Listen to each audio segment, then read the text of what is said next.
Tem mais de um mês que a eleição acabou, o Brasil elegeu um novo presidente da República, mas ainda tem muita gente na rua fechando estrada e pedindo golpe militar na frente dos quartéis. Se você está surpreso com o que está acontecendo, não deveria, porque essas pessoas estão nas ruas pedindo uma ditadura militar no Brasil há muitos anos. Os primeiros a sair nas ruas foram ainda em junho de 2013, os chamados revoltados online, e na eleição de 2014, que foi vencida pela Dilma Rousseff do PT contra o Aécio Neves por uma margem muito pequena, muitos eleitores do Aécio não aceitaram o resultado e começaram a dizer o que estão dizendo agora, que as eleições tinham sido fraudadas, que as urnas eletrônicas tinham sido fraudadas. A diferença é que na época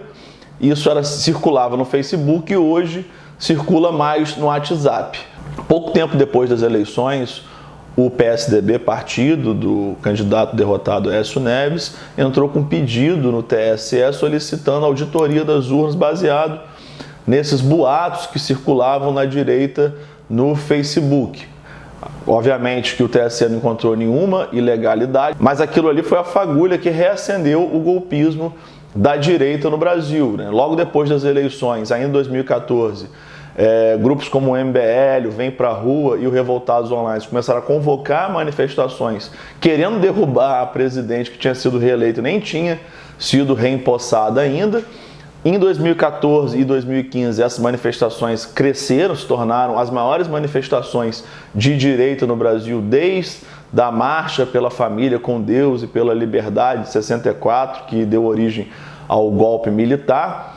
Eram manifestações enormes, mas boa parte das pessoas que estavam na rua exigindo o impeachment da Dilma Rousseff, mesmo que ela não tivesse cometido nenhum crime de responsabilidade, pedindo isso pelo simples fato de não aceitarem os resultados das urnas, essas pessoas pediam intervenção militar, pediam um golpe militar, voltaram a usar cartazes de 64, falando de Cuba, de comunismo, falando de AI-5, pedindo a volta da ditadura militar. E em 2018, o representante histórico dessa parcela da população que sentia falta da ditadura militar e continuava acreditando no fantasma do comunismo, foi eleito presidente da República para surpresa de grande parte da classe política, da imprensa e da academia brasileira. Jair Bolsonaro, um deputado de 30 anos do Centrão, de baixo clero, que tinha feito carreira defendendo interesses corporativos dos militares, enriquecendo com rachadinha nos seus gabinetes e nos seus gabinetes dos seus filhos, mas que tinha chamado a atenção defendendo as torturas praticadas durante a ditadura militar. Inclusive, na votação do impeachment da Dilma em 2016, ele homenageou o coronel Brilhante Ustra, que foi o primeiro militar preso por tortura durante a ditadura militar. E aí, quando essas pessoas viram o seu representante, Jair Bolsonaro, sendo eleito presidente da República, elas acharam que o sonho dela de ver restaurada uma ditadura militar de direito no Brasil ia acontecer, porque foi isso que Bolsonaro prometeu ao longo da sua carreira, né? Ele tinha dado declarações que o presidente da República, Fernando Henrique, deveria ser fuzilado, que deveria ter uma guerra civil no Brasil, e ele continuou. Ele foi eleito presidente da República defendendo o Brilhante Ustra, o torturador. O seu filho Eduardo falou pouco antes da eleição que para fechar o STF bastava um cabo e o soldado, e as pessoas acreditaram que isso fosse acontecer e foram mobilizados durante todo o governo Bolsonaro em torno desse objetivo. Essas pessoas que estão na frente dos quartéis hoje, elas estiveram na rua durante os 4 anos de governo Bolsonaro. Primeiro elas foram às ruas pedindo a volta do AI-5, a volta da ditadura militar, o fechamento do Congresso e do STF. Só que depois que Bolsonaro comprou o Congresso através do orçamento secreto, também conhecido como Bolsolão, ele tirou o Congresso com alvo e deixou apenas o STF com alvo, e foram feitos vários ataques, pessoas foram presas por isso, como a Sara Geromini, conhecida como Sara Winter, o Daniel Silveira, mas foi isso que aconteceu durante todo o governo Bolsonaro. Tem muita gente esquecendo disso. Inclusive, no ano passado, em 2021, Bolsonaro mobilizou grande parte da sua base de apoiadores mais fiéis para o 7 de setembro em Brasília, e muita gente se deslocou para Brasília na expectativa de que Bolsonaro fosse dar um golpe, instalar uma ditadura no país. Tem vídeos aí de gente, né, recebendo fake news de que foi instalado o estado de sítio, que Alexandre de Moraes foi preso. As pessoas acreditaram nisso, foi isso que Bolsonaro prometeu para essas pessoas, só que chegou na hora H, muita gente foi para a rua no 7 de setembro e na hora H ele amarelou, pediu arrego para o Temer ditou uma cartinha para ele, enfim, ele frustrou essas pessoas, mas muita gente continuou acreditando e agora que o Bolsonaro foi derrotado nas urnas, essas pessoas estão